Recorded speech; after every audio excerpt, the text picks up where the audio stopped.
दोस्तों जिसका हमें इंतजार था वो घड़ी आ गई है, क्योंकि यहाँ पे अमेज़न यूएस पे प्रोडक्ट को सेल कर रहे थे, पर कुछ टाइम से एक थोड़ा सा जो इश्यू आ रहा था, दिक्कत आ रही थी, वो थी टेरिफ। बट यहाँ पे टेरिफ अभी बहुत ही कम हो गया। अभी रिसेंटली आपने न्यूज के अंदर भी देखा होगा, टेरिफ यहाँ पे 50% से कम होकर सिर्फ और सिर्फ यहाँ पे 18% हो गया। सो एज इंडियन सेलर हमारे लिए ये सबसे बड़ा यहाँ पे एडवांटेज है। सो पहले क्या हो रहा था, अभी क्या हो रहा, वो सारी चीज को डिटेल के अंदर समझते हैं आज के इस वीडियो के अंदर। सो मेरा नाम संजय सोलंकी है and I am e commerce expert. Let's begin in the video.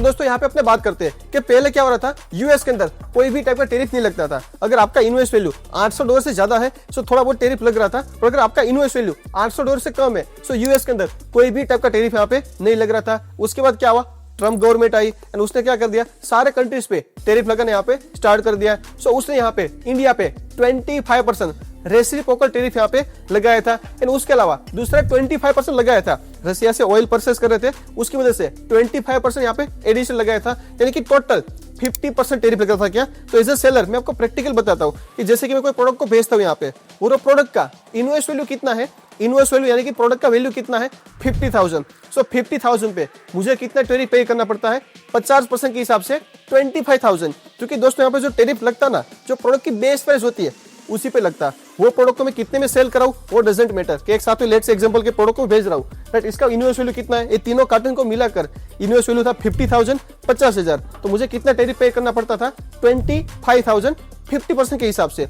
But अभी टेरिफ कितना हो गया, सिर्फ और सिर्फ 18%, 18%। यानी कि अभी सेम प्रोडक्ट को, यही प्रोडक्ट को मैं यूएस के अंदर भेजूंगा, पर मुझे कितना टेरिफ पे करना पड़ेगा, 50,000 का 18%, यानी कि करीबन सिर्फ और सिर्फ 9,000 क्या 9,000 टेरिफ लगेगा। यानी कि 25,000 टेरिफ पे करा था, वही टेरिफ अभी 9,000 लगेगा। यानी कि सिंगल शिपमेंट पे 16,000 का बेनिफिट। और हो तो मैंने क्या एक शिपमेंट की बात की एंड हो तो 50,000 इन्वेस्टमेंट की बात की।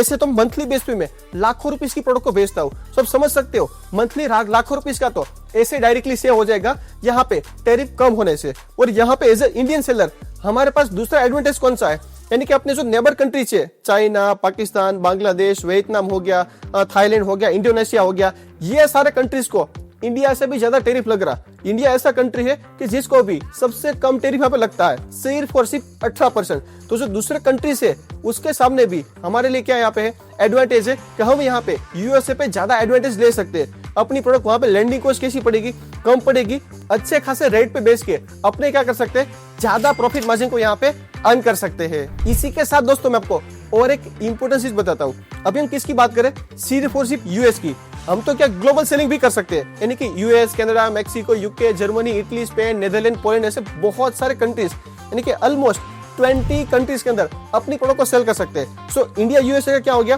ट्रेड डील हो गया। साथ में दूसरा क्या हुआ, इंडिया एंड यूरोपियन यूनियन का ट्रेड डील हो गया। वहां पे भी इंडिया को 0% टेरिफ पे करना पड़ेगा।